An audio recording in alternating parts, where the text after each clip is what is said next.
guys, I hope you're all doing great. Welcome to another video today. Thank you so much for being here.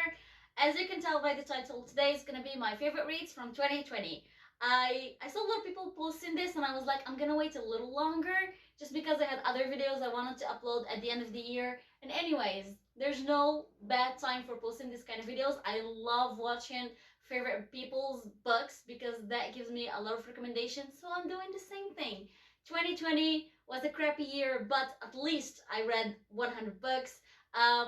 This year's reading was kind of weird. I didn't enjoy a lot of titles, but I gathered 10 favorite books and 5 honorable mentions, and I have 5 honorable mentions. Then we're gonna speak about my favorite books from number 10 to number 1, building up to my favorite book of the year and my favorite book of all time that you already know, I guess.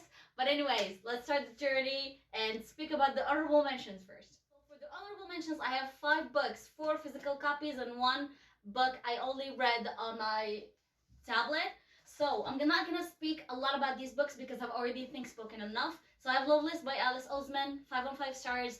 A book every single person should read because it is with an asexual, aromantic main character, and Alice Oseman is a great writer. She's amazing with her characters, so definitely check this one out. Then I have The Invisible Life of Eddie LaRue by V.E. Schwab. I don't know why something was missing with this book and me because I couldn't give it the 5 stars and consider it one of my favorite books of the year, but nonetheless I loved it. I still think about this book every now and then, and yeah, this is a book I highly recommend. So we're following Eddie LaRue, who makes a deal with the devil, and yeah, she's immortal, but everyone she meets forgets her. And this book is beautifully written, full of art references, so check this one out. Next, we have Birthday by Meredith Russo. Buy it, read it because of the great cover and the colorful spine, but also because it's just a great book. I spoke about this in my November wrap up. It's about trans character, and we're just gonna follow their journey, their friendship, their family dynamics, and it's just beautiful. And it made me cry, and it's short, so definitely put it on your 2021 TBR pile. Then my last, no, not last, we have Patron Saint of Nothing by Randy Rubey. Here we're following a Filipino American teenager who's going back to the Philippines to discover what happened to his cousin. And there's a lot of talk about that country, the drug war, being a lot of talk about ethnicity. And I love this book so much. I give it 5 stars. And again, this is why but you should put it on your TBR. And the last one is Clap When You Land by Elizabeth Azevedo. I love her so much. I'm gonna put the cover here. I love her so much. And this book is about 2 sisters who don't know about each other's existence, and one of them is living in New York and the other one is living in the Dominican Republic. Beautiful, beautiful, beautiful. Read it. Okay, starting with my favorite books of the year. At number 10, everyone, we have Conversation with Friends by Sally Rooney. I mean, you've seen this coming, okay? I love her writing style. I know that her writing style, her books, her characters aren't for everyone. A lot of people don't like them or don't just vibe with them. I do vibe with them. I love this one so much. Normal People was on my list last year, and Conversation with Friends is on my list, and I think I prefer this one even more than Normal People. Alright, story-wise, we're following 2 best friends, Francis and Bobby, and we're just gonna follow their lives. It's a new age, so they're 21, 22, close to my age, and it's just a mess. Their life is a mess. They meet this really known photographer. They used to be girlfriends, but now they're just friends. I suck at describing this book because it's not about the story. It's not about what happens. It's just about the characters, the free way of college, they're living their lives. And this has a European style of writing. So if you don't vibe with that, don't read it, okay? There's a lot of wine references and beach references, and I love that so much, but I know it's not for everyone. So Conversation with Friends, it's literally just being with the characters having a conversation, and it's beautifully written, and I loved it so much. And I buddy read this with Yusra, which made the experience 10 times better because I love buddy reading books with her.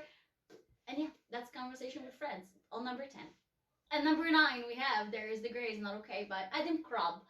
I love this book not only because the main character has depression, but because the main character is such an amazing character. So in here we're following Darius, obviously. So he's like a teenager. I think he's 16. I think so. I'm not sure. Anyway, he's depressed and he takes meds and everything for that. And I love that aspect of the book. But also, he is half Persian, half American. And the book sets, like, in the book, they go back to Iran with his mom and dad and sister to visit his grandparents. And then it's just a new life. And it opens his eyes so much more. And he meets other friends and he sees what is life in Iran today. And I love that so much, especially because I love the Farsi or like the Persian culture. And I love reading about it. And Darius was just a fun character to follow with his imperfections and his way of seeing life. And I think this is a beautiful book because it really spoke to me and I felt everything the main character is feeling. So this is a great book. It's YA, but it's great. So at number 9, There is the Great Is Not Okay. So number 8, we have The Silent Patient by Alex Michaelides.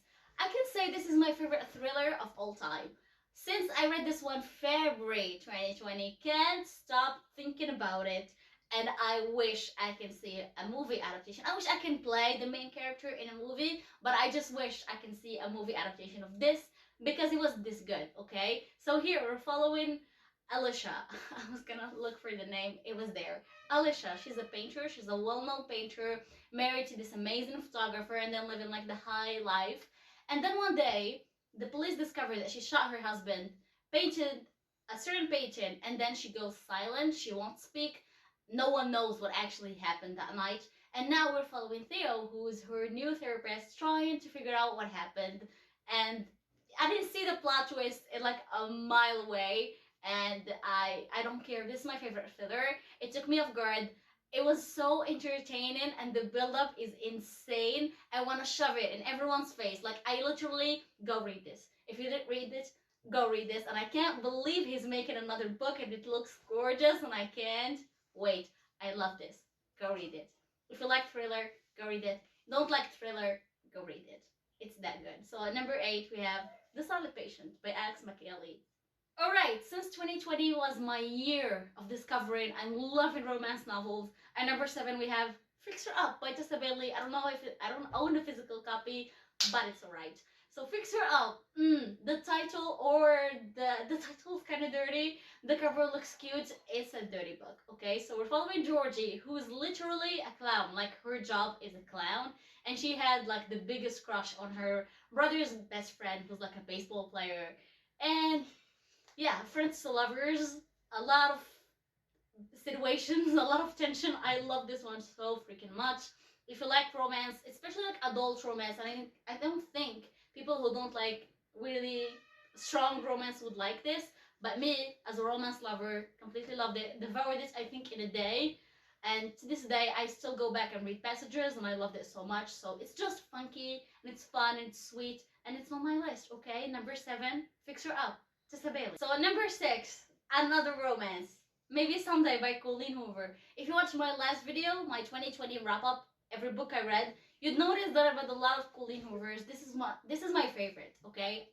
I love it so much because it's just, I'm not gonna like explain what happens in this because it's spoilery and I want you to enjoy the full experience. I'm just gonna say love music. That's all. Like, you don't have sometimes to listen to love words. Sometimes you just have to feel them through music. There's literally songs in here because I listened to the audiobook and, you know, there's songs and it's amazing. And it's Colleen Hoover. So if you didn't read this, I would highly recommend checking it out. So number 6, Maybe Someday by Colleen Hoover. And number 5, you guessed it, another romance. We have Take It and Danny Brown by Talia Hibbert. This is my favorite romance. I love it so much. Not of all time because that's the hating game, but this one is so freaking up there.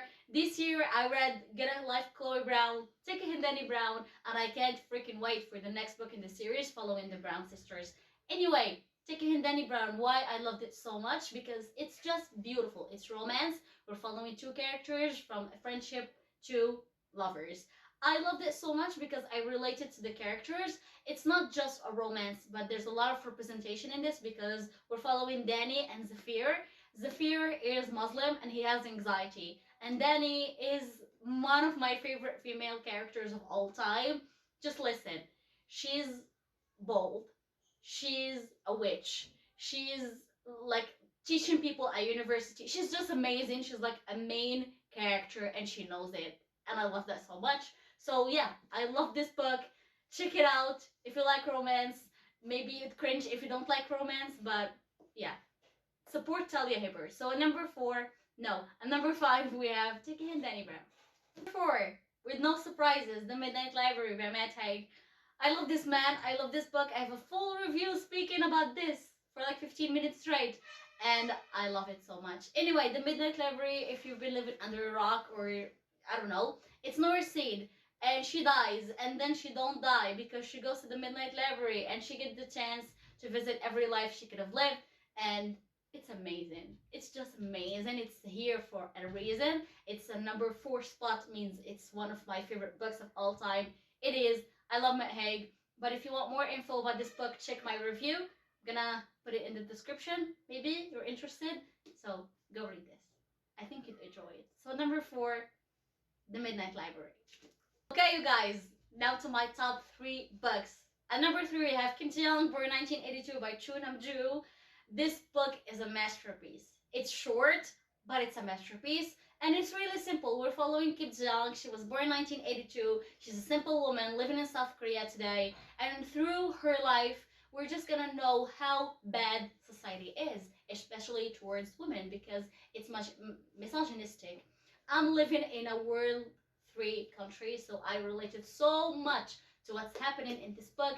It's just a feminist cry for help, I guess.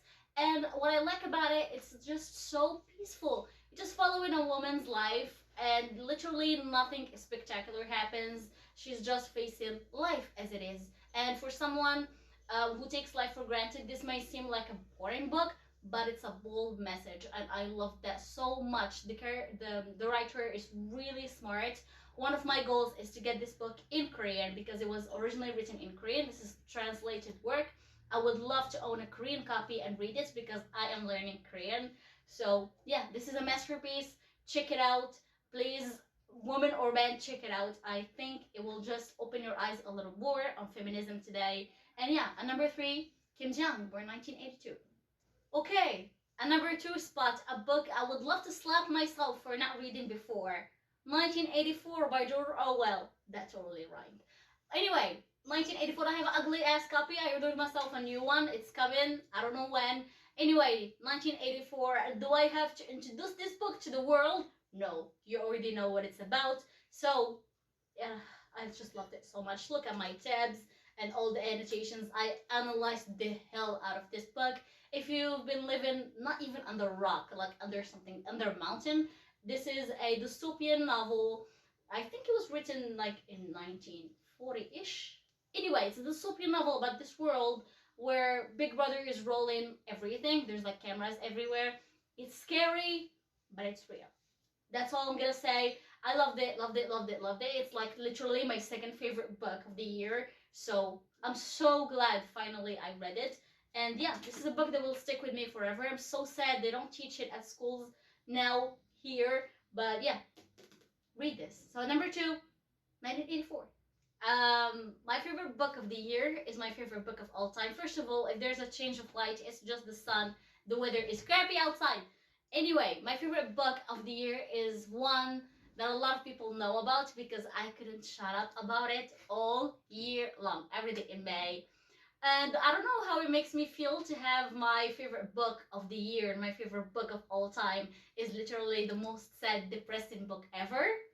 I don't know what this says about me, but I just love it. And I want to express my love. I want to shout to the void of how much I love this book and how much this book means to me. You guessed it, you know it. Yes, it's freaking A Little Life, Hanyaya Nagiara. It's the longest book I've ever read in my entire life. It's like 800 pages, which is so intimidating for a YA reader like me. It's 800 pages. I loved every piece of this. I still can't stop thinking about scenes in this book. I'm not gonna cry. I still can't stop about scenes. I still can't think how the character or how the writer managed to write this. I mean, how? I don't know. I'm not gonna hold these two because they're so heavy. I'm gonna hold this one because I like this one the most. So, A Little Life.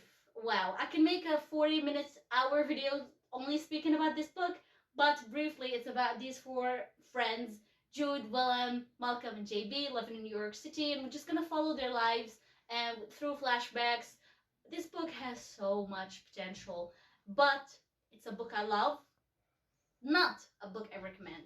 Okay, I'm not recommending this book to anyone. I'm gonna try together as many trigger warnings as I can in the description below because I don't want people just reading this out of the blue. Because yes, it's good for me, but it hurts. But I don't know how someone can read this and not feel a thing. I don't think someone can. So a lot of trigger warnings around this book. So it's not just sad and depressing, but it will affect you in some way, and I don't want this for you. I want it for me. It did. It ruined me, but I don't want it for you. So anyway, this is my favorite book. Hence, I have even a tattoo for it, and I'm not gonna show it in this video. But anyway, A Little Life.